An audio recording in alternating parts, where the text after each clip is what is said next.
การตั้งเป้าหมายในการเก็บกำไรเป็นสิ่งที่สำคัญสำหรับเทรดเดอร์หลายๆคนอาจจะพอร์ตแตกเพราะบ่มีการตั้งเป้าหมายในการเก็บกำไรฉะนั้นเดี๋ยวเราจะมาเว้าให้ฟังว่าคนแบบใดแล้วก็จะควรจะเก็บกำไรแบบใดในการตั้งเป้าหมายในการเก็บกำไรจะมี3แบบเนาะ1ก็คือรายวัน2รายอาทิตย์3รายเดือนหรือเนี่ยอาจจะหลายไปกว่านั้นก็มีคือกันมันขึ้นกับว่าบุคคลนั้นๆเป็นคนจังใดคันถ้าว่าเฮาจะเก็บเป็นรายเดือนแน่นอนแหละเฮาต้องเป็นคนที่อารมณ์เย็นแล้วก็มีความอดทนสูง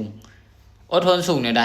เฮามีความอดทนสูงนี่ก็คือเป็นคนที่บ่มีอารมณ์ร้อนคันถ้าว่าเฮาอารมณ์ร้อนเด้เฮาเก็บไปเป็นอาทิตย์2อาทิตย์ที่3อาทิตย์ที่4สุดท้ายไปเป็นฮอตแตกก็มีคือกันคนส่วนหลายเนี่ยมักจะฮอตแตก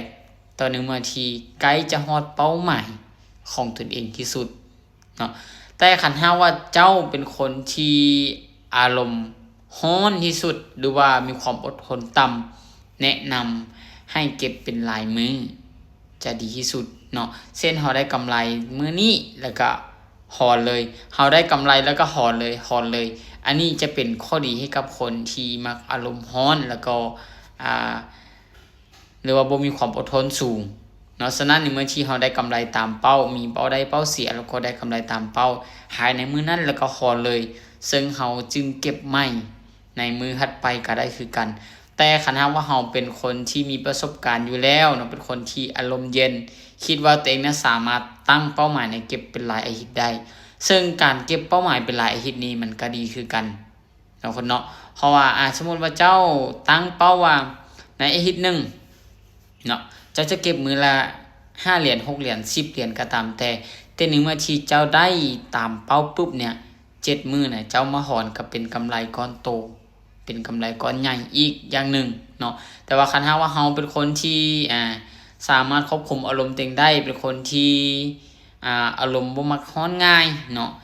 แต่ว่าในการตั้งเป้าหมายในการเก็บเป็นอาทิตย์นี้ก็เป็นข้อดีให้กับเทรดเดอร์หลายๆคนเนาะแต่คันว่าเจ้าเป็นคนที่อารมณ์ร้อนนี่แนะนำให้เก็บมื้อต่อมื้อแล้วก็หอนเลยแต่คันว่าเจ้าเป็นคนที่อยู่ในวงการเทรดนี้มาโดนแล้วเนาะที่ว่ามีประสบการณ์สูงหรือว่าสามารถเก็บเป็นรายเดือนได้เจ้าก็สามารถเก็บเป็นรายเดือนลองเบิ่งแต่ว่าคันว่าเจ้าเก็บเป็นรายเดือนแล้วยังเฮ็ดบ่ได้แสดงว่าเจ้าเนี่ยเป็นคนที่มีอารมณ์ร้อนละเนาะที่ว่ามีความอดทนที่บ่สูงฉะนั้นเจ้าลองมาเก็บเป็นรายอาทิตย์เบิ่งเพื่อหยังเพื่อจะได้ฮู้ว่าคันว่าเจ้าเฮ็ดเป็นรายอาทิตย์ได้แสดงว่าแนะนำให้เจ้าเนี่ยเก็บเป็นรายอาทิตย์ต่อๆไปเลยฉะนั้นเนาะไผที่เฮ็ดได้เนี่ยก็จะเป็นการดี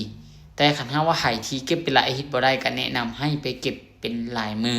จะดีที่สุดเนาะแต่สำหรับไผที่เบิ่งฮอดจนจบเนาะว่าคิดว่าตัวเองสามารถเก็บเป็นรายอาทิตย์ได้นี่ก็เป็นข้อดีคือกันเนาะสำหรับคลิปนี้ก็จะมาเว้าให้ฟังประมาณนี้เพราะว่าหลายคนเนี่ยมักจะฮอตแตกในเมื่อที่ตั้งเป้าหมายโดนจนเกินไปหรือสูงจนเกินไปก็อาจจะให้เฮานี่พอตแตกได้ง่ายคือกัน